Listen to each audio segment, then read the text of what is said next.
My name is Evelyn Price. I'm 27 years old, a staff sergeant who just finished 8 years in the Army. I've jumped out of aircraft in the dark, led supply convoys through desert heat, and somehow survived group chats with my family without losing my mind. The last one might have been the hardest. I grew up in Tacoma, Washington, the older of 2 daughters. My parents, Robert and Denise, were the type who turned every dinner conversation into a comparison contest. And in every contest, my sister Chloe won. She was the golden one, smiled for cameras, posted skincare routines at 16, and said things like, "Content is currency," while I was still trying to figure out how to pay for gas. She got attention. I got responsibility.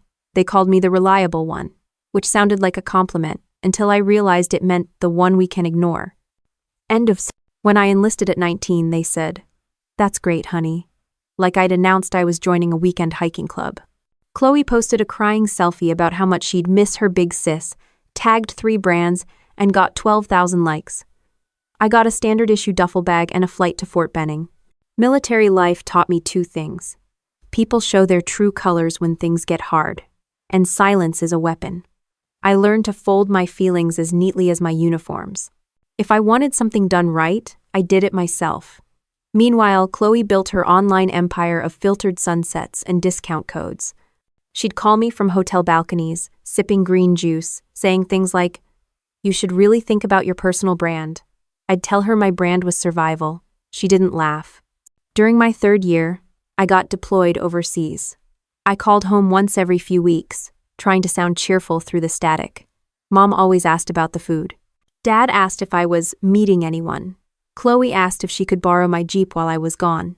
She totaled it 2 months later and captioned the Instagram story, "Car accident but make it aesthetic. My parents bought her a new one." I came back from deployment with a promotion and a scar on my left shoulder that looks like the state of Nevada. They didn't notice either. What they did notice was Chloe's new sponsorship deal with a swimsuit brand. Mom said, "You should be proud of her. She's doing something special." I'd just finished a 12-hour shift in 110-degree heat, but sure, let's celebrate a bikini post. That was the rhythm of my life, her wins, my work. My parents threw her parties, they forgot my birthdays. When I finally bought my first house outside Seattle, Mom said, "That's nice, sweetie. Is Chloe coming to stay?" I started joking that I was an only child with a twin in PR. But under the sarcasm, there was this quiet ache. You can't serve in the Army that long without learning to compartmentalize, but even I couldn't box that feeling forever. I kept thinking maybe, just maybe, if I achieved enough, they'd finally see me. Recognition isn't a medal, it's a habit. I wanted them to practice it, just once. The moment that hit hardest came right after I got my commendation medal. It was a big deal ceremony, formation, the whole thing. I sent the official photo to the family group chat. Chloe replied with a thumbs up. Mom said, "So proud of both my girls," and attached a picture of Chloe with her new puppy. Dad didn't reply. I stood there staring at my phone like it might apologize. 2 weeks later, I got a package from home. Inside was a care box labeled, "For our brave soldier." I almost teared up until I opened it. Protein bars, a used candle, and a stack of Chloe's promo flyers. She'd slipped them in to help spread her brand overseas. I didn't know whether to laugh or throw it in the fire pit. By the time I hit 27, I was ready to retire from chasing validation. I'd earned my savings, my rank, and a reputation for getting things done. My commanding officer once said, "Price doesn't break, she just reloads." I took pride in that. Still, every time I called home, the conversations felt like walking into a minefield made of subtle jabs and selective memory. Mom always started with, "We were just talking about Chloe." Then came Daniel. We met when I was stationed at Joint Base Lewis McChord. He was a logistics specialist, calm, steady, didn't flinch when things got chaotic. He listened, not just to reply, but to understand. It was disarming. For once, I didn't feel like I had to compete with someone else's idea of perfection. When he proposed, it was simple. No flash mobs, no drones, no Instagram Live. Just the 2 of us on a hiking trail overlooking Mount Rainier. He said, "You've spent your whole life standing on guard. Let someone stand with you." I said yes before he even finished the sentence. My parents were thrilled for about 5 minutes. Then Mom asked, "Did you tell Chloe yet?" Apparently, My engagement was her cue for a new vlog series about being single by choice. She posted a video titled, "When Your Sister Gets Married Before You and That's Okay." It got 80,000 views. I stopped checking after that. Still, I wanted them there. I wanted the picture dad in a suit, mom teary-eyed, Chloe pretending she didn't hate my dress. Call it hope, call it stupidity. Either way, I sent invitations 3 months in advance. The ceremony would be small 30 guests, all people who'd been there when my world didn't look perfect on camera. My army friends offered to handle logistics. One even joked about running security. "After dealing with your sister's followers online, we might need it," she said. I laughed, but not entirely as a joke. 3 weeks before the wedding, Mom confirmed they'd booked flights. "We'll be there, sweetie. Chloe's been dying to see you walk down the aisle." She said it like Chloe was the one getting married. I ignored it. In the weeks leading up, I found myself double-checking details like I was prepping for deployment. Backup plans for catering, weather contingencies, emergency contacts. It was comforting control wrapped in spreadsheets. But no matter how many lists I made, one thing I couldn't plan was whether my family would actually show up. Daniel noticed the tension. One night, while we were packing gift bags, he said, "You keep checking your phone like it's going to explode." I shrugged, just waiting for confirmation. He smiled, soft but knowing. "Babe, if they come, great. If not, you still walk tall. You earned that dress." He meant it as comfort. To me, it sounded like foreshadowing. The day before the wedding, Mom texted, "Minor delay with the flights. Don't stress." I tried not to. Chloe posted an Instagram story from an airport lounge holding a mimosa. Family trip before the big day. I wanted to believe that meant my big day. That night, I ironed my uniform one last time. Not for the wedding, I wasn't wearing it, but because it grounded me. The fabric smelled like starch and sand, familiar and solid. As I hung it back in the closet, I caught my reflection in the mirror. For a moment, I saw the kid who used to wait by the window for her parents to show up at school events, holding a certificate they'd never see. Then I exhaled, turned off the light, and told myself this was different. This time, they wouldn't let me down. And even if they did, I was ready to stand alone. The morning came early, but I was already awake before the alarm. My body still ran on army time up at 0500, no excuses. Daniel was still asleep, steady breathing. One arm flopped across the blanket. I stared at the ceiling for a second, the kind of quiet where you can hear your own pulse. Years of being trained to move before you think made it impossible to stay still too long. I brewed coffee the way I always did on base, black, strong, no sugar. Civilian life still felt strange. The silence of the house wasn't peace yet. It was just an absence of orders. But that morning, the uniform hanging in the closet caught my eye again. I'd spent 8 years earning those stripes, and sometimes it felt like they were the only thing that ever noticed me. The Army didn't care who your sister was. It didn't care how many followers she had, or whether your parents remembered your birthday. The Army cared if you showed up, if you did your job, if your team could depend on you. That kind of clarity was addictive. You knew where you stood every single day. My first years were brutal heat, cold, sleep deprivation, constant movement. I learned that leadership wasn't about shouting, it was about staying calm when everything around you was breaking apart. I wasn't loud, but people listened when I spoke. And in a world full of egos, that counted. Every medal I earned, I sent home, hoping one might finally land on the mantle next to Chloe's trophies. But every time I visited, the living room looked like a shrine to her Instagram. Prints of her collabs, framed magazine mentions, even one of her influencer awards sitting right under the TV. My Army plaques, stacked in the hallway near the laundry room. Mom said, "We ran out of wall space." I said, "Yeah, looks like it." During my last deployment, I got used to sleeping with one ear open. There were nights when sandstorms hit so hard the whole tent felt like it was breathing. You'd wake up with grit in your teeth. But you kept going. The work didn't stop. When I got promoted to staff sergeant, my CO told me, "You lead like someone who's had to earn every inch." I didn't know whether to thank him or apologize. The hardest part wasn't the danger, it was coming home and realizing your own family treated you like a visitor. I'd step off the plane, boots still covered in dust, and Mom would hand me her phone to take a photo of Chloe for a family shot. If I didn't smile fast enough, she'd say, "Come on, Evelyn, don't make it awkward." I learned to laugh it off. Soldiers joke about everything. It's how you survive. But when you're laughing alone in your own house, it doesn't hit the same. The only person who really got it was Major Laura Bennett. She'd served 20 years, and if the Army had a conscience, it might have looked like her. Tough, no nonsense, and allergic to pity.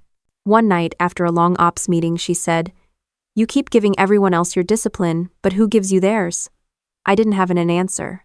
She nodded, like she already knew. "Then you better start saving some for yourself." That line stuck.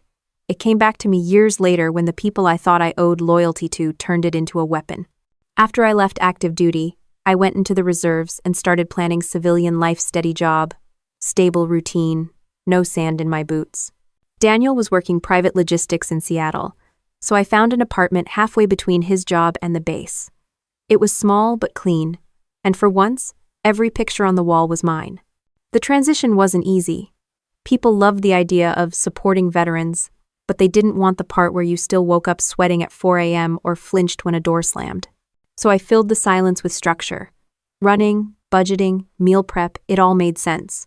You can't always control the world, but you can control a 5-mile run. Meanwhile, Chloe's brand was exploding. She'd signed with an LA agency, started posting from resorts and talking about mental wellness, while I was mentally welding my life together piece by piece. She called once, said, "You should start a YouTube channel, Army Girl Life Hacks. That would blow up." I said, "I'm not turning my service into clickbait." She said, "It's not clickbait if it's empowering." End of 60. That was Chloe. She could repackage narcissism as motivation and sell it in bulk. Mom and Dad treated her like she was curing cancer. Every phone call turned into a highlight reel of her life. Did you see her new post? She's partnering with a charity. The charity was for wellness retreats for influencers, which basically meant free spa days. I tried to care. I really did. But then one afternoon, I visited home after drill weekend. There was this wall in the hallway photo collage, dozens of frames. I looked closer. Everyone was of Chloe. Different hair colors, different boyfriends, same smile. I stood there scanning the wall, searching for one single picture of me. Nothing. Not one. 8 years of service, 3 deployments, a commendation medal, and I didn't exist. Dad came out of his office and said, "What are you staring at?" I asked. "Just curious, did you ever frame any of my pictures?" He frowned. "We didn't have any good ones." I laughed. That was the moment I stopped waiting for fairness. I got back in my car, sat in the driveway, and stared at the steering wheel. I could feel the pressure building in my chest, but I didn't cry. Soldiers don't cry over things they can't change. They build new structures to outlast them. So I made a mental list. Get married, build a future, and never depend on people who only show up for photos. Daniel was already talking about wedding venues, and for once, the idea didn't scare me. It sounded like something mine. A day without ranks or orders. Just me, him, and people who actually meant it when they said they'd be there. The only part that gave me pause was inviting my family. I knew the risk, but part of me still wanted the scene the moment they'd finally look proud, even if it was just for the photos. I could already picture it. Mom crying, Dad pretending not to, Chloe smiling like she meant it, the fantasy version of us. But when you've spent years reading battlefield maps, you learn to recognize traps before they spring. There was a reason I checked every plan twice. And that habit of preparing for the worst was exactly what would keep me standing when the day I'd waited for turned into the one that finally broke the illusion of family altogether. The first thing I noticed that morning was how quiet the house felt. Not peaceful, just quiet in that hollow way that makes you check if something's missing. Daniel was humming in the kitchen, brewing coffee, flipping pancakes with military precision. I leaned against the counter, watching him move like the man had a checklist for breakfast. "Big week," he said, handing me a mug. "You ready?" I nodded, pretending not to think too hard about the answer. Everything was ready: the venue, the guest list, the dress hanging like a secret in the closet. The only variable left was my family. Our wedding was set for a Saturday in late June at a small vineyard outside Olympia. Nothing extravagant, just enough to feel like a celebration, not a photo shoot. I wanted something that felt real. We'd invited around 30 people, Half of them my army friends who'd become my actual family over the years. The rest were a mix of Daniel's relatives and a few neighbors who had seen us survive the move-in together without homicide. I'd mailed the invitations to my parents 3 months ahead, added reminders by text, even called once to confirm. Mom's voice was cheerful but distracted, as if she was talking to me while scrolling her phone. Of course, sweetheart. Wouldn't miss it for the world. Chloe's already picking out her outfit.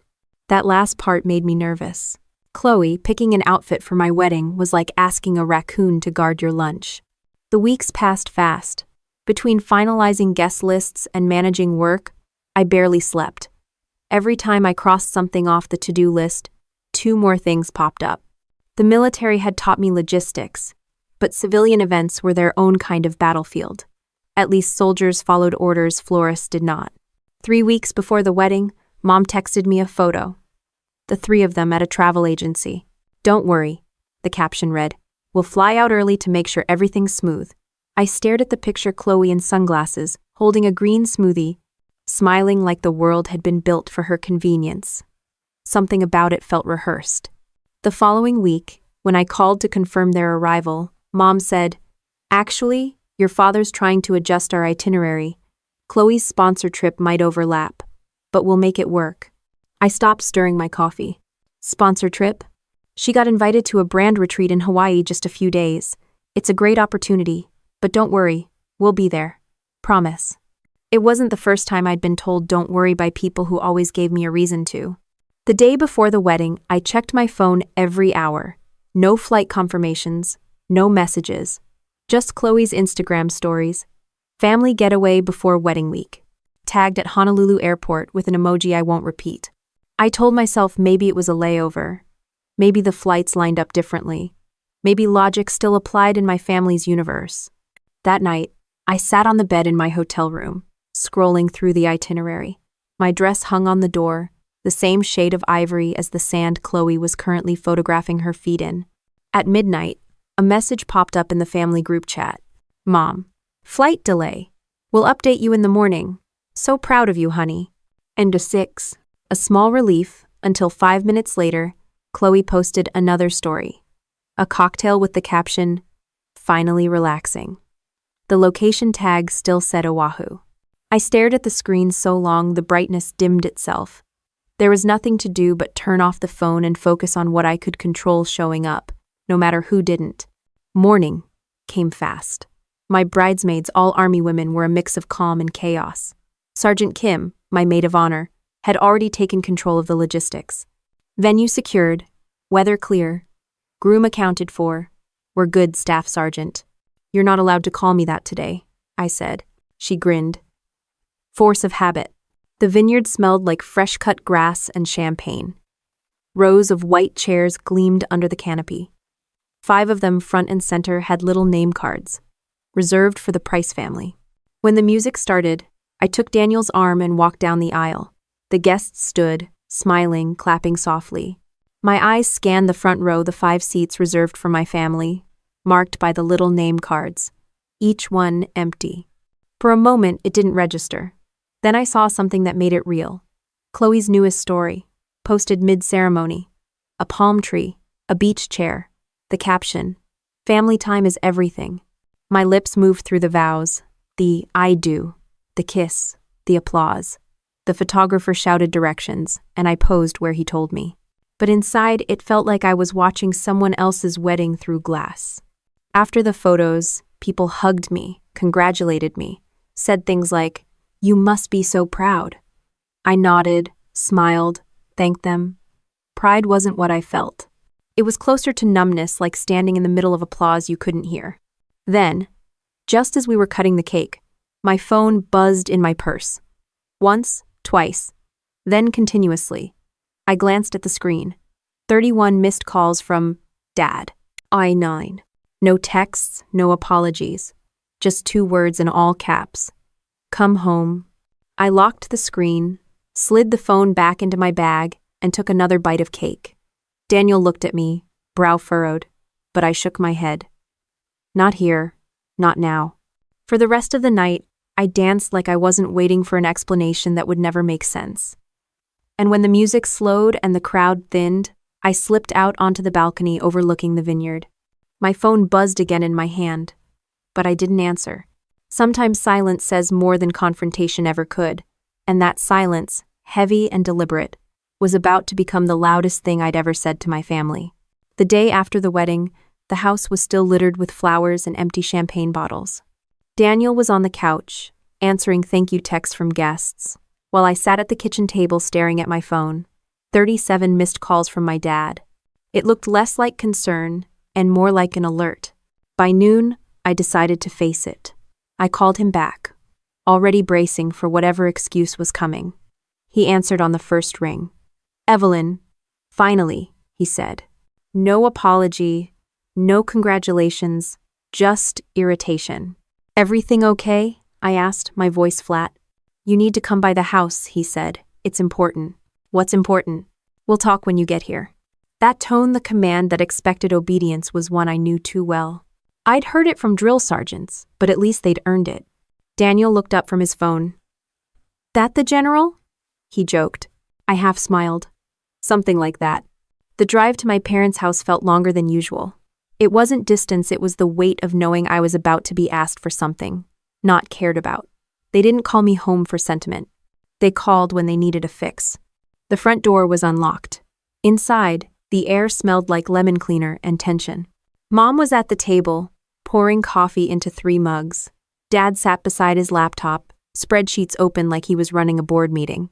Chloe lounged across from him, scrolling her phone, perfectly manicured, perfectly uninterested. I didn't sit. "What's going on?" Dad gestured at the chair across from him. "You might want to take a seat." "I'm good standing," I said. He sighed. "Fine. There's been a small issue." Mom gave me a tight smile. "Your sister had some trouble with her card while we were in Hawaii. The bank froze her account." Chloe looked up briefly. "Total overreaction. I think it flagged because of international charges." I folded my arms. "How much trouble are we talking?" Dad turned the laptop toward me. The red numbers glared from the screen. $7,240 due immediately. My jaw tightened. "You called me here for this?" He leaned back like it was the most reasonable thing in the world. "You're good with money. You've been saving. We figured you could help your sister out, just until the bank clears it." "By help? You mean pay?" "Temporarily," Mom added quickly. "You know how these things go. We'd pay you back." I stared at all 3 of them. "You skipped my wedding for a vacation and now want me to bail you out of your overdrafted spa trip?" Chloe scoffed. "Wow, dramatic much?" "It wasn't about the spa. It was a content partnership." "Right," I said. "Did the content include stealing from your own family's dignity?" Mom frowned. "Evelyn, don't start." "Don't start?" My laugh came out sharper than I meant. "You 3 missed my entire wedding, and the first thing you say to me isn't sorry, it's, we need cash." Dad's tone hardened. "You don't need to make this emotional. It's just money." "No, it's not," I said. "It's a pattern." Chloe rolled her eyes. "God, you act like we asked you for a kidney. You've got savings sitting there.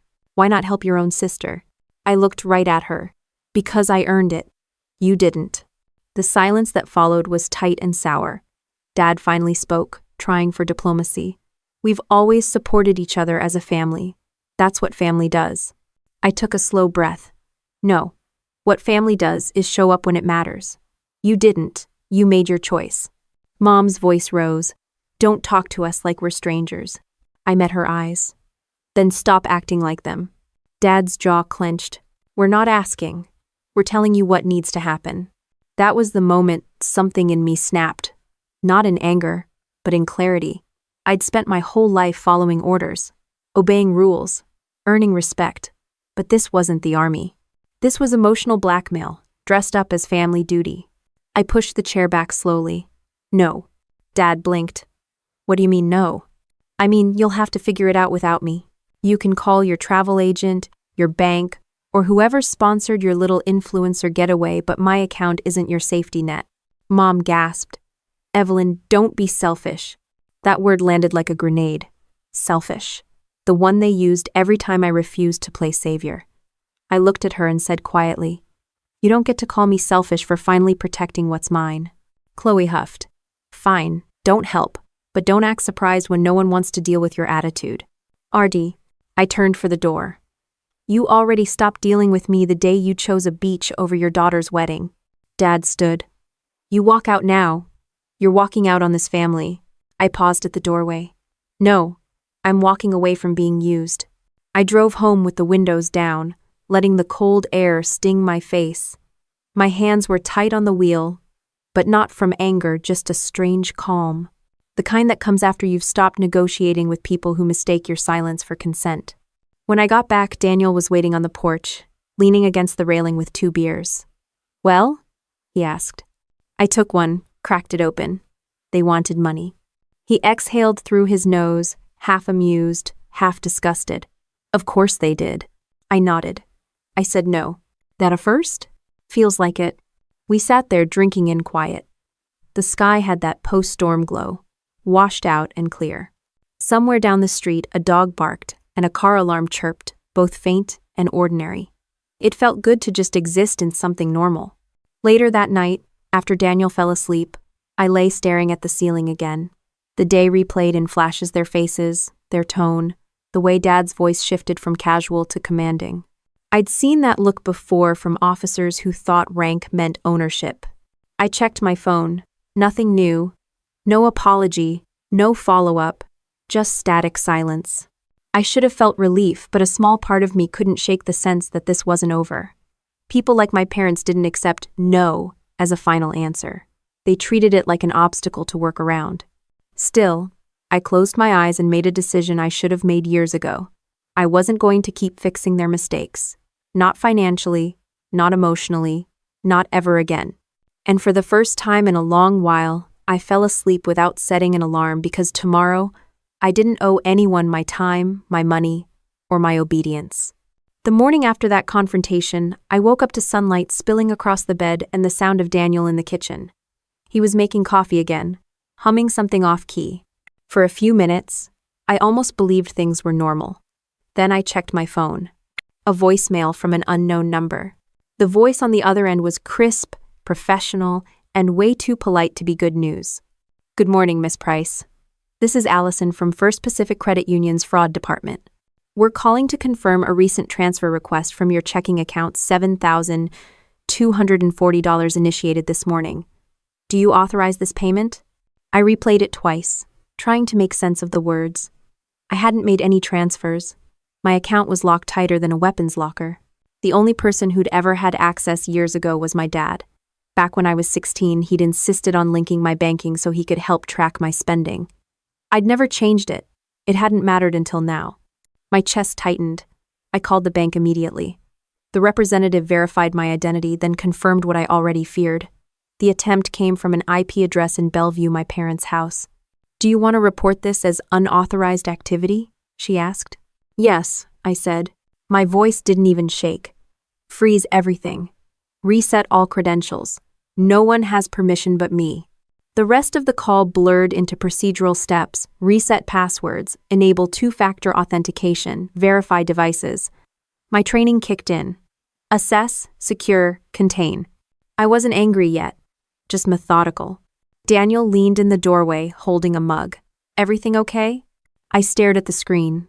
The fraud notice still open. My parents tried to take money out of my account. End of 4. He set the mug down carefully. You're kidding. I wish I was. For a few seconds, neither of us spoke. Then he said, So, what are you going to do?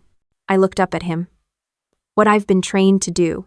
Lock it down and move forward. The rest of the day was a blur of digital cleanup. New passwords, new security questions, biometric logins.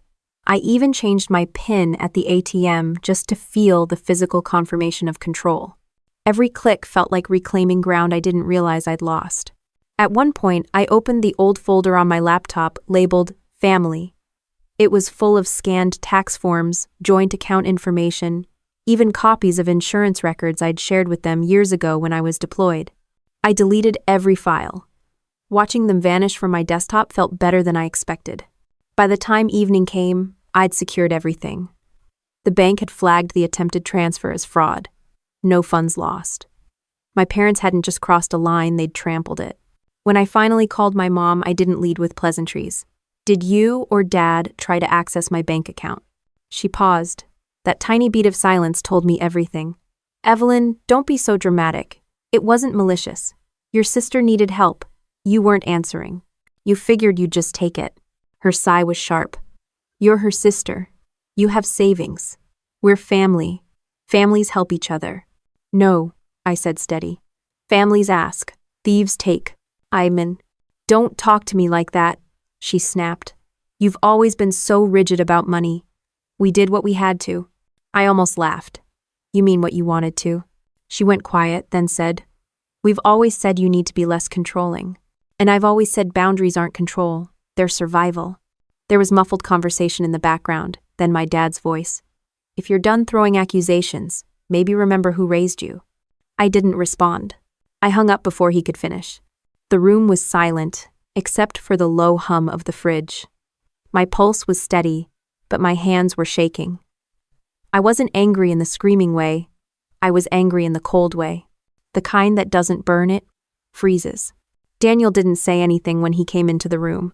He just sat beside me and handed me a slice of leftover pizza. I stared at it, then took a bite. It tasted like cardboard and exhaustion. They actually did it, I said finally. Yeah, he said. And they'll pretend it was your fault. He wasn't wrong. That night, I didn't sleep. I lay on the couch, staring at the ceiling, counting breaths. Every time my phone buzzed, I half expected another notification, another attempt. But nothing came. Just silence. At 2 a.m., I opened my laptop again and checked the bank logs. Everything was stable. Security confirmed. I added one last note to my digital records. Access revoked, dependence removed. The words looked small on the screen, but they carried more weight than any speech I could have given. The next morning, the sunlight through the blinds felt different, sharper, almost surgical. I brewed coffee, opened the window, and for the first time in months, didn't feel like I owed anyone an explanation. When you grow up with emotional manipulation, silence becomes dangerous. They hate it because it means they've lost control of the narrative, and mine was about to shift for good. By noon, I'd already received 2 texts from Mom. Call me when you've calmed down. Then another, we didn't mean to hurt you. I didn't reply. Instead, I opened my old military group chat people who'd seen worse and still found humor in it. I typed, So, my parents just tried to steal money. Does that qualify as tactical family engagement? Replies poured in. Kim, only if they wore camo. Rodriguez, deploy emotional artillery. Martinez, block their supply lines, logistics first. And so, I smiled for the first time in 2 days. Leave it to soldiers to turn betrayal into banter. Later, while sorting through my personal files, I found an old photo me in uniform, standing between Mom and Dad at my first promotion ceremony. They looked proud, but I could see it now for what it was. Performance. They liked the idea of a daughter in uniform. They just never wanted the part where that daughter learned to say no. I deleted the photo. Not out of hate, just release. The thing about discipline is that it doesn't stop at the barracks. You bring it home. You apply it to everything, even pain. I didn't scream, I didn't post, I didn't explain. I just shut the door they'd broken through and bolted it for good. Daniel came home that evening with takeout and a quiet smile. So, what's the mission today? I looked at him, tired but lighter. Just reinforcement, I said. Internal security. He raised his cup. To classified boundaries. Hell. I clinked mine against his and took a sip. The taste was ordinary, but the calm that followed wasn't. What I'd lost wasn't money, it was trust. But what I'd gained was something far more valuable. The proof that I could survive without needing their permission to.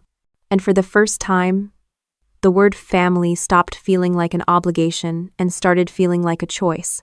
2 days after I shut them out, the quiet finally felt peaceful. No more phone calls, no more guilt traps disguised as conversations.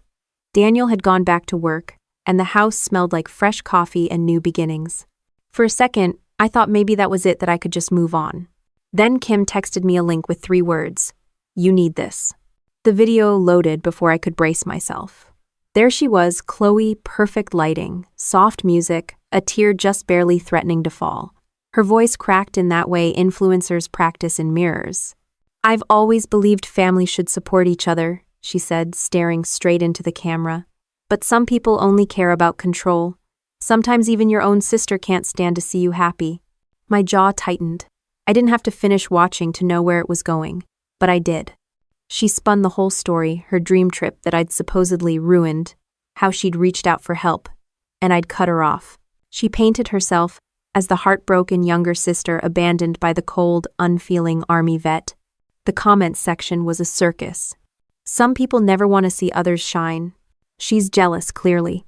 "You're the strong one, Chloe. Keep glowing." There it was. A digital courtroom, and I'd been convicted in absentia. Kim called within minutes. "You okay?" "Define okay," I said. "She's got half the internet crying for her," Kim said. "You want me to report it?" "No. Don't waste your energy," I said. "She wants noise. I'll give her silence." But silence doesn't always mean surrender. I spent the next few hours scrolling through the comments, watching strangers dissect a relationship they didn't understand. My name wasn't mentioned directly, but anyone who knew us could connect the dots. The story was clean, emotional, and entirely fake perfect content. By the afternoon, people from my old high school were DMing me. "Hey, I saw your sister's video. Hope you're okay." That phrase, "hope you're okay," was code for "we're not sure what to believe." Daniel came home early. I showed him the clip. He watched the whole thing without saying a word, then looked at me. "She's good," he said finally. "At lying?" "Yeah, she's world class." He shook his head. "No, she's good at making herself the victim. You can't outcry her. You can only outlast her." That night, I sat at my desk staring at the screen. For the first time, I understood something Major Bennett once told me. Some battles aren't about who wins, they're about who stops flinching first. I wasn't going to flinch, but I also wasn't going to stay quiet. I opened LinkedIn of all places, somewhere my sister's audience would never think to look, and started typing. Not rage, not insults, just truth. Some dreams are built on grit. Others are built on guilt trips. When your own family tries to manipulate you into funding a fantasy, and then rewrites the story to make you the villain, it stings. But boundaries aren't cruelty, they're self-respect. Protect your peace and your passwords. No names, no drama, just enough truth for anyone who'd earned the right to read between the lines. I hit post.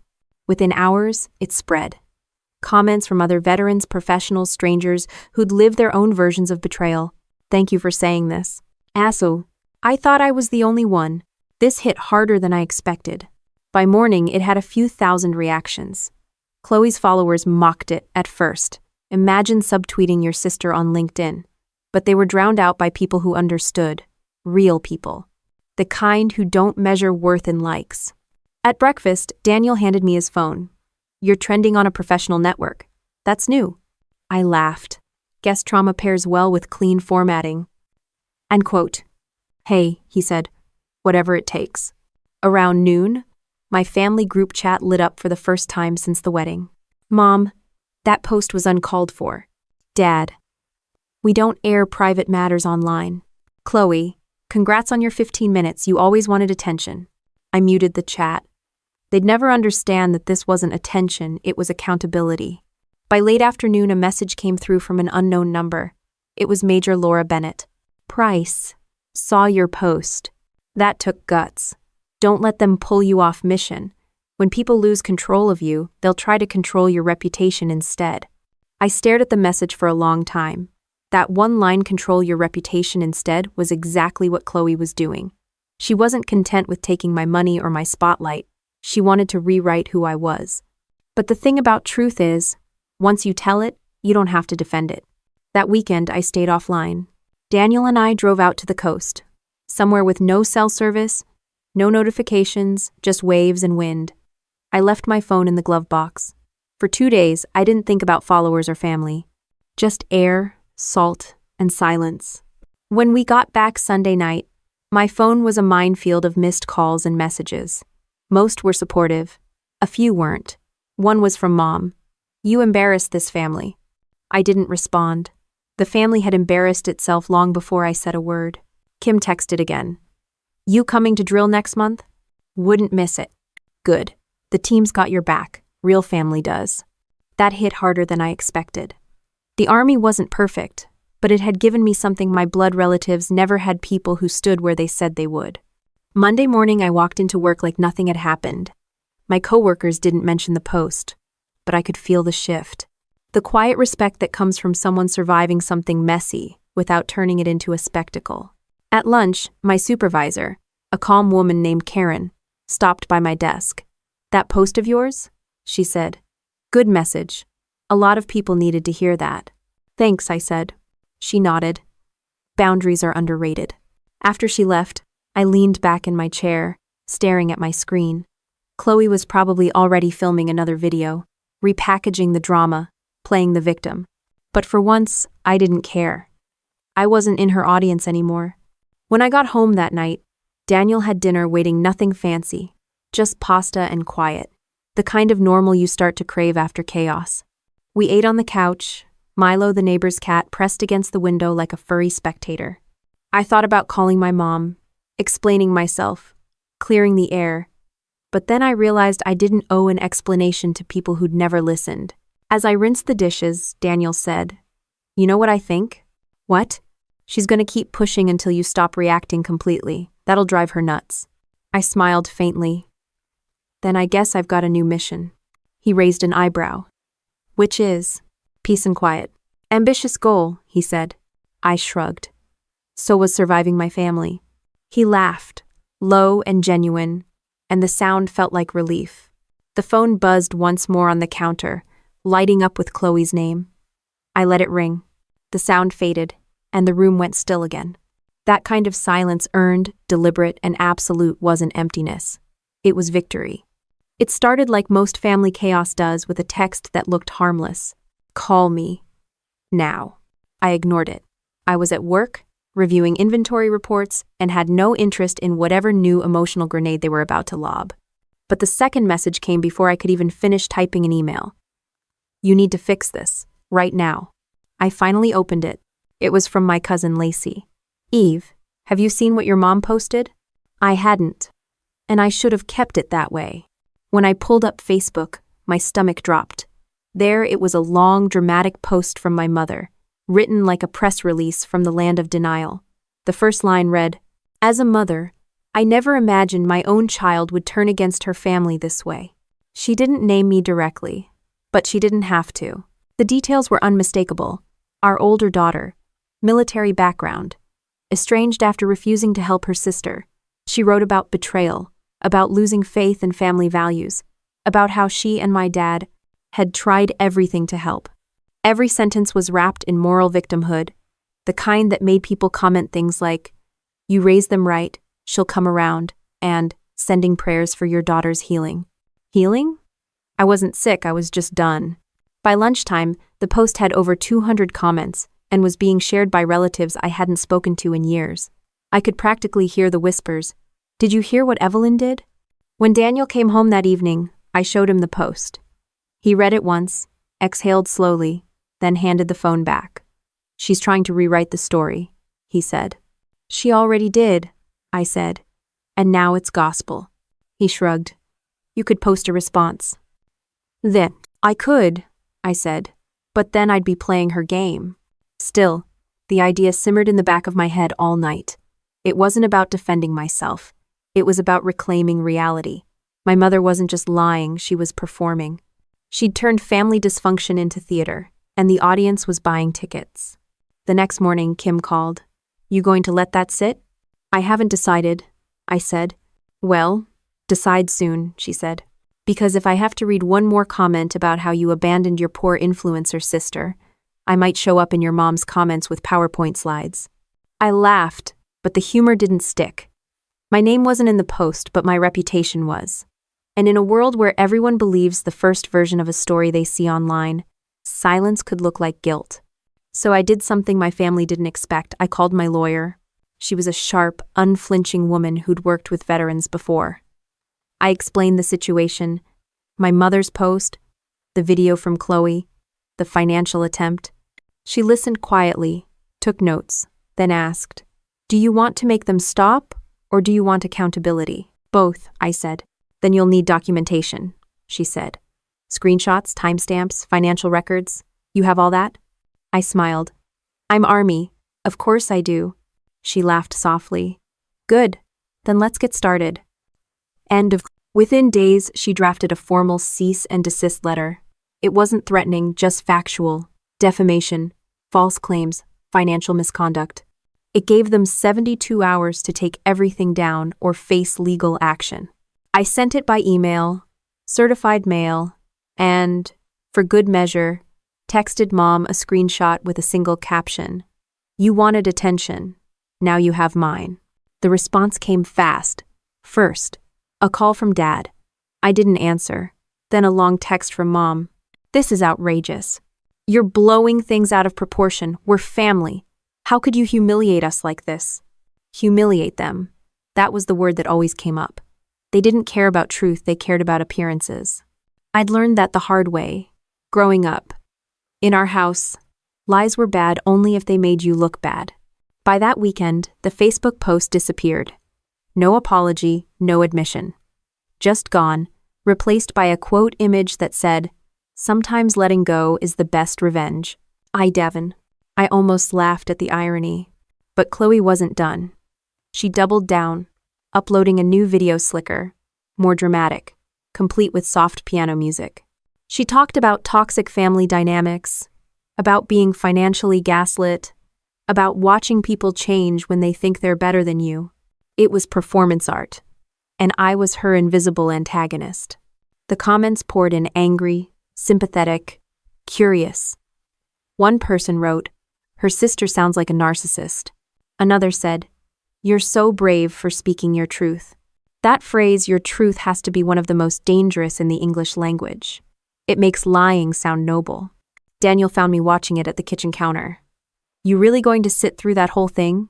He asked. I'm studying the enemy, I said. He smiled faintly.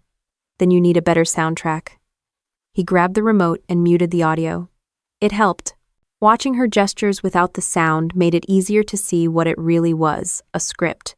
Later that night, I logged back onto LinkedIn. My post from the week before had exploded nearly 1 million views now, with hundreds of messages from women sharing stories eerily similar to mine. One wrote, "Thank you for reminding me that silence is power." Another said, "My mom did the same thing. I blocked her, and it was the best day of my life." That's when it hit me. This wasn't just my story anymore. It was everyone's who'd ever been guilted, gaslit, or erased by their own blood. Kim called again that weekend. "You've gone viral, Staff Sergeant," she said. "How's it feel?" "Strange," I said. "Like winning a battle I never wanted to fight." "Well," she said, "you fought clean. That's more than most people can say." By Monday, Chloe's video had already started losing traction. The comments turned skeptical. People dug into her past posts, comparing timelines, noticing inconsistencies. A few even linked my LinkedIn piece and said, "This sounds familiar." No arguments, no counterattack, just quiet exposure. And that's the thing about truth, it doesn't shout, it waits. Daniel and I spent that evening cleaning out the garage. He found an old box labeled "Family Photos." We opened it, sifted through pictures of birthdays, graduations, holidays. In every shot, Chloe was in the middle, smiling like the camera owed her attention. I was always off to the side, holding plates, fixing decorations, half cut from the frame. Daniel held up one picture. "You want to keep any of these?" I thought about it. "No," I said finally. "They already took enough space." We burned them in the fire pit behind the house. The smoke curled into the night, carrying years of quiet resentment with it. No ceremony, no tears, just release. As the last flame faded, Daniel looked at me. "You realize you didn't just survive this, you rewrote it." I nodded slowly. "Yeah, maybe that's the real revenge." He smirked. "You sure you're not writing that down somewhere?" I smiled. "Maybe later." The air smelled like ash and freedom, a mix I could get used to. The kind of peace that doesn't come from forgiveness. It comes from finally refusing to be the family's scapegoat. The invitation showed up in my mailbox on a Thursday afternoon, tucked between bills and a flyer for lawn care services. A thick ivory envelope, addressed in my mother's handwriting, the same looping cursive that used to sign my permission slips in school. Daniel found me standing in the doorway, envelope still sealed. "What's that?" he asked. "Trouble in stationery form," I said. He smirked. "You gonna open it?" I tore it open carefully. Inside was a formal invitation printed on glossy cardstock. "You are cordially invited to the Price family celebration dinner. Location: Bellevue Country Club, Saturday, 7 p.m. Hosted by Robert and Denise Price." At the bottom, in smaller letters, "It's time we made things right." I laughed under my breath. They think reconciliation comes with hors d'oeuvres. Daniel leaned against the counter. "You're not going, right?" "I don't know," I said, turning the card over. Every instinct says no, but every part of me that still wants closure is whispering maybe. He watched me quietly, then said, "You've already won. You don't need their permission to prove it." He was right. But winning wasn't the point anymore. I didn't need revenge. I needed understanding, even if it came from watching them fail to offer it. Saturday night, I showed up. Not dressed to impress, just composed. Simple black dress, hair tied back, no jewelry except the thin silver bracelet Daniel had given me before deployment. It wasn't armor, but it felt close enough. The country club lobby smelled like old money and polished floors. A waiter pointed me to a private dining room where soft jazz played under the low hum of forced civility.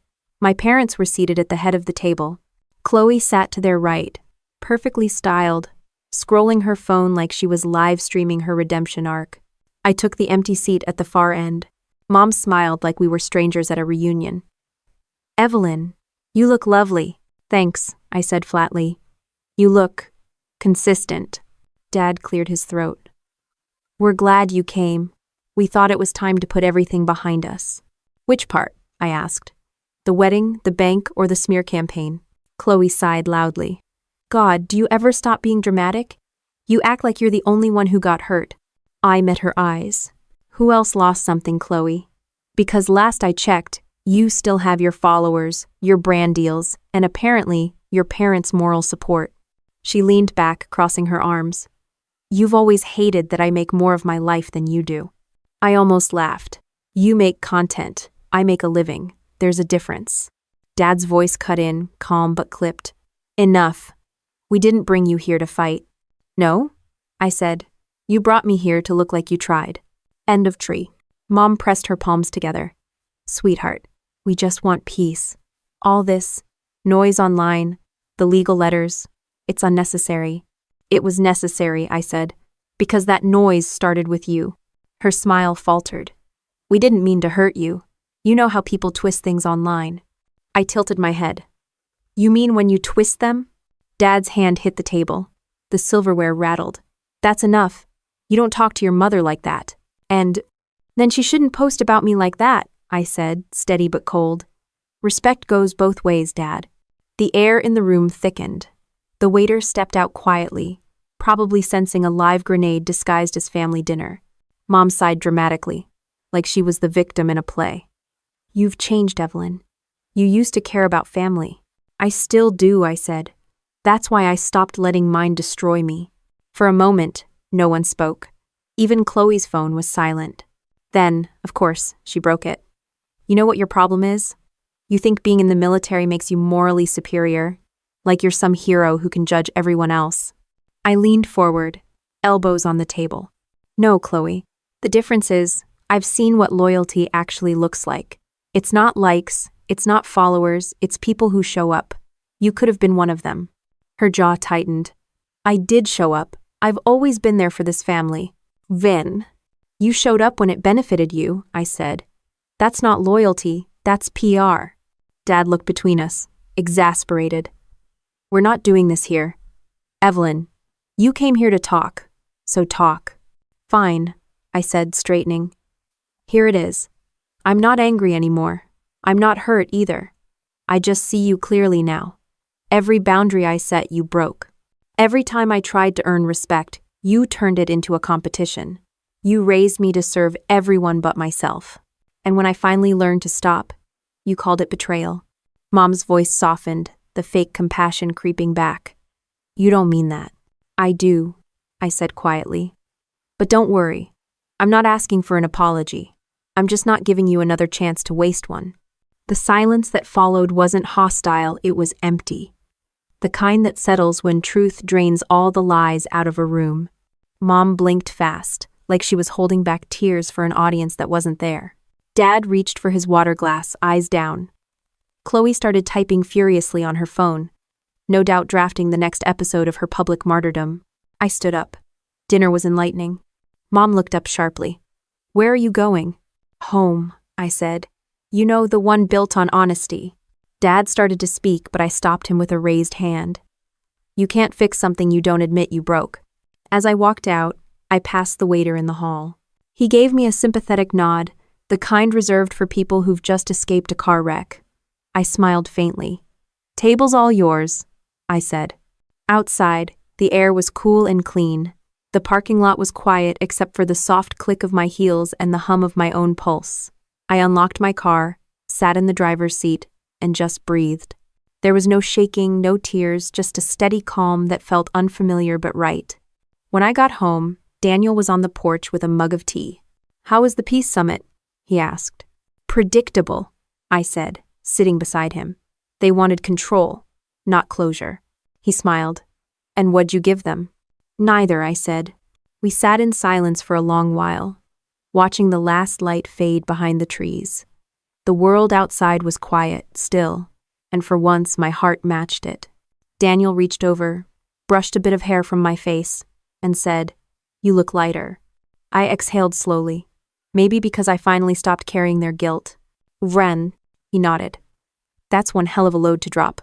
The crickets started up, filling the spaces words didn't need to. Somewhere down the street, a neighbor's dog barked once and went quiet. It wasn't forgiveness, it wasn't revenge, it was balance.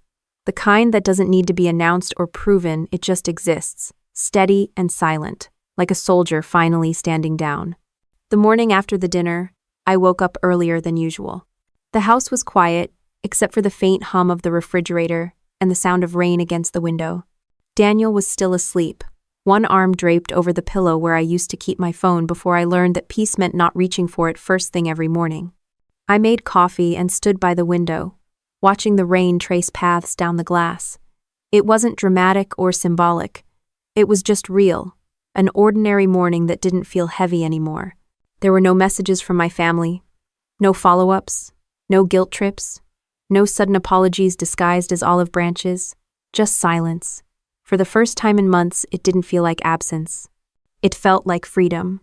I opened my laptop, checked my email, and almost laughed when I saw the subject line, "Women in Service Leadership Conference, Keynote Invitation."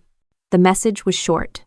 They'd seen my LinkedIn post, read my story, and wanted me to speak about leadership, boundaries, and integrity, 3 things I'd learned the hard way.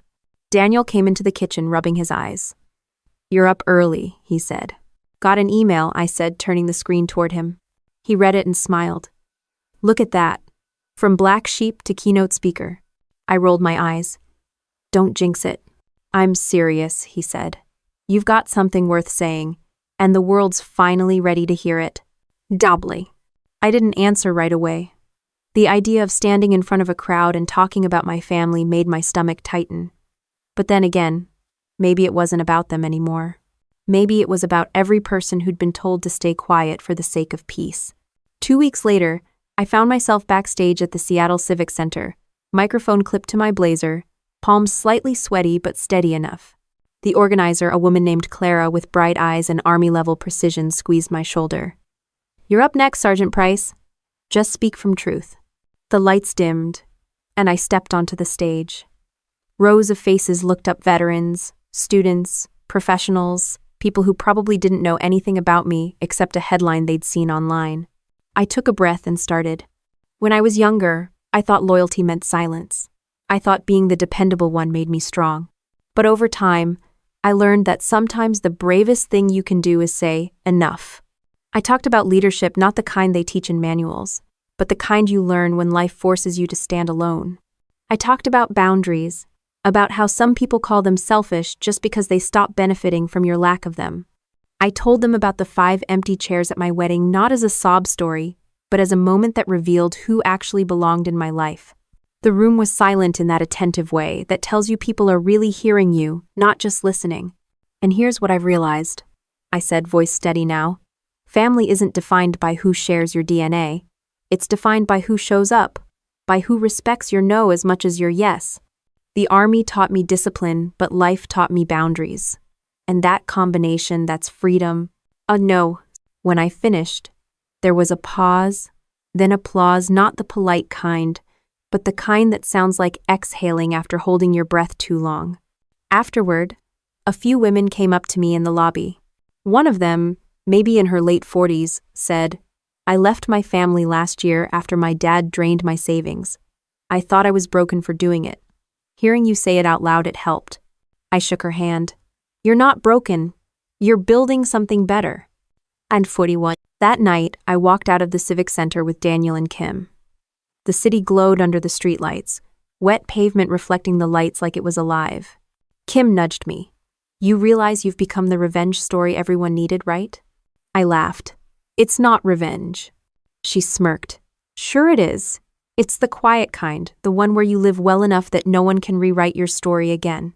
Daniel held the car door open. "She's right, you know. Hausen. Don't encourage her," I said, but I was smiling. When we got home, I poured myself a glass of wine and sat on the porch. The air smelled like wet cedar and faint summer heat. I opened my phone not to scroll, but to check an unread email from my mother. It wasn't long, just a few lines. "We watched your talk. You spoke beautifully. I hope you find what you're looking for." There was no apology, no accountability, but there was something, an acknowledgement maybe, or just a sign that she'd finally realized I wasn't coming back. I read the message, marked it as read without typing a single word, and closed my phone. Some messages don't need answers. Instead, I looked out over the street. Milo, the neighbor's cat, padded across the lawn and sat at my feet like he'd been assigned to watch over me. Daniel came out with another glass of wine. "So," he said, settling beside me, "what's next for you, Captain Peace and Boundaries?" I shrugged. "Honestly, I don't know. Maybe just living." He raised his glass. "To living." We clinked glasses, and for a long time we didn't speak. We didn't need to. The next morning, I got an email notification, hundreds of new messages from people who'd watched the conference video online. Stories poured in from all over. Soldiers, nurses, teachers, accountants, people who'd been the reliable one in their families until they finally broke the pattern. One message stood out. "Hi, Evelyn. I saw your speech. I'm 19, and I just enlisted. My family says I'm throwing my life away. But seeing how you stood up for yourself made me feel like maybe I'm not wrong for choosing my own path. Thank you." I read it twice, maybe 3 times. Then I forwarded it to Kim with a single line. "Worth it." She replied almost instantly. "Always was." That evening, I took my framed wedding photo off the shelf. It wasn't much, just Daniel and me, the officiant, a few friends from the base. Behind us, 5 chairs sat empty in perfect symmetry. For months, that emptiness had haunted me. Now, it just looked honest. I set the frame back down and whispered, "Thank you for not showing up." Because if they had, maybe I would have kept chasing their approval, still thinking love had to be earned through pain. The next day, I went running through the park near the base. The path curved along the water, lined with trees just starting to shift toward autumn. A group of ROTC cadets jogged past, their cadence sharp, voices unified. I caught myself smiling. For years, I'd believed discipline meant control. Now I understood it was freedom. The kind that lets you say no without guilt, walk away without fear, and still stand tall. As I reached the end of the path, my watch buzzed with a text from Daniel. "Dinner tonight, something simple. Don't be late, soldier." I smiled, breath steady, heart light. For the first time in my life, there was no noise, no chaos, no performance, just calm. And maybe that was the real ending all along. Not revenge, not forgiveness, just peace so complete that even the ghosts of old expectations couldn't find a way back in. Because sometimes, the best revenge isn't winning the war. It's no longer living like you're still fighting one.